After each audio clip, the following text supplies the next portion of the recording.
working at night, and we'd both read the New York Times together. He'd find a mistake in every single article we read. I loved how your dad's smarter than the New York Times, and I loved how he smelled like shaving cream. When he was tucking me in that night, the night before the worst day, I wondered, was the world a flat plate supported on the back of a giant tortoise?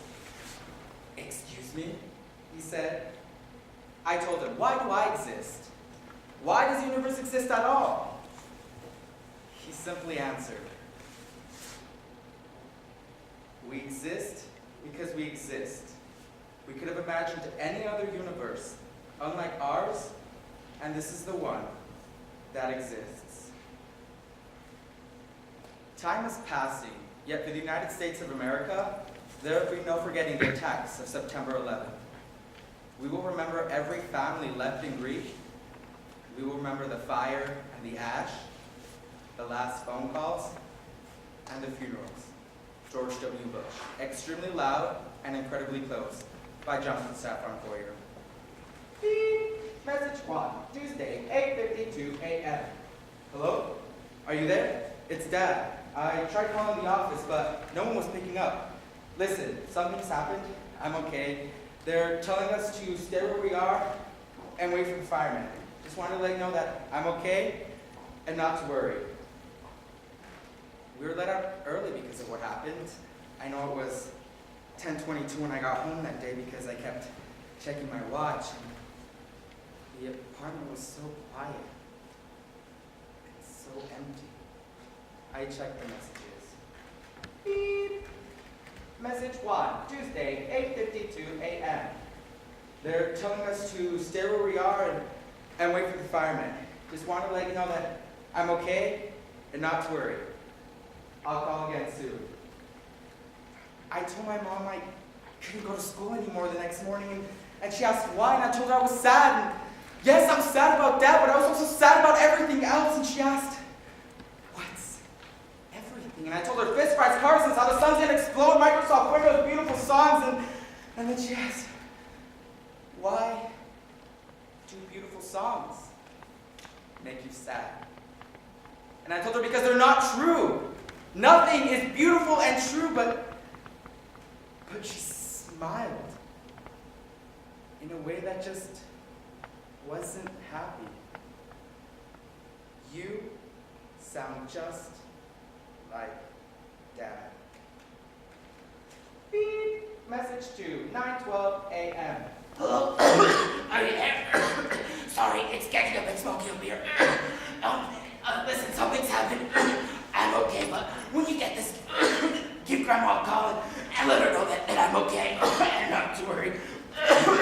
I'll call again in a few minutes. Hopefully the fireman will be up by then. I'll call. I could never let my mom listen to those messages, so what I did was I went to my dad's closet.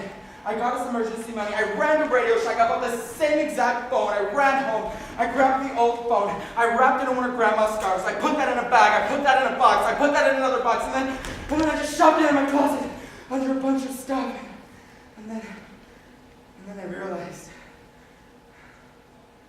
my dad's last words are in my closet under a bunch of stuff. Beep. Message 4, 9:56 a.m. Hello? Are you there? Please. People are getting crazy. I think there's a helicopter suddenly in the building. I think we're going to the roof for some sort of evacuation. Please, if you're there. Are you there? Pick up. Please. When I got home that day, there were 5 messages, and they're all from Dad, but this is the thing I've never told anyone before. After I listened to the messages, the phone rang. It was 10:26, and I looked at the caller ID, and it was Dad. He was calling, but I couldn't pick up. I wanted to pick it up, but I just couldn't do it. The answering machine went off. I heard my own voice, and then I heard his. Are you there? Are you there? Are you there? Please, are you there? He needed me. And I couldn't pick up. Are you there? He asked 11 times. I've counted. Why didn't he say, is anybody there? Is anybody there? You is just one person. Sometimes I think he knew I was there, listening, and he kept repeating it over and over for me to get brave enough, but I never did. Are you there? Are you there? Are you there? Are you there? Please, I don't want to die alone. Are you there? Are you there? Are you? And then it cut off. It was 10 to 28 when one of the buildings fell. Maybe that's how he died. I've never told anyone that before. Mom made spaghetti last night, and she took me in at 9:36. Good night, Oscar. Mom? Yes, honey? Nothing. I told her nothing. I wanted to tell her all the lies I've told her, and then I wanted her to tell me that it was okay, and then I wanted to tell her about the phone in my closet, and then I wanted her to tell me that my dad, he still would have been proud of me.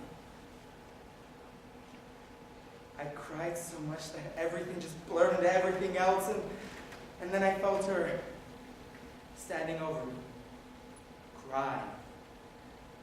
And then I imagined the man falling from one of the towers.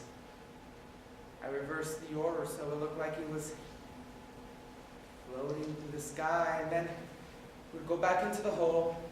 The smoke would have went back into the hole also, and then you would have seen the plane come out. And those 2,753 people, including my dad, he still would have been alive, backwards. And then my dad, he would have left his messages backwards. And then he would have walked home backwards. And then he would have hair on his face with his razor backwards. And then he would have gone to bed and he would have dreamt backwards. And then he would have gone to my room and would have the same conversation as the night before the worst day. Backwards. Everybody would be safe. Mom was still hugging me, crying. At that moment, I believe things are extremely complicated, and her hugging over me was as complicated as anything could ever be, but it was also incredibly simple. In my own life, she is my mother, and I am her son, and I love her. Thank you.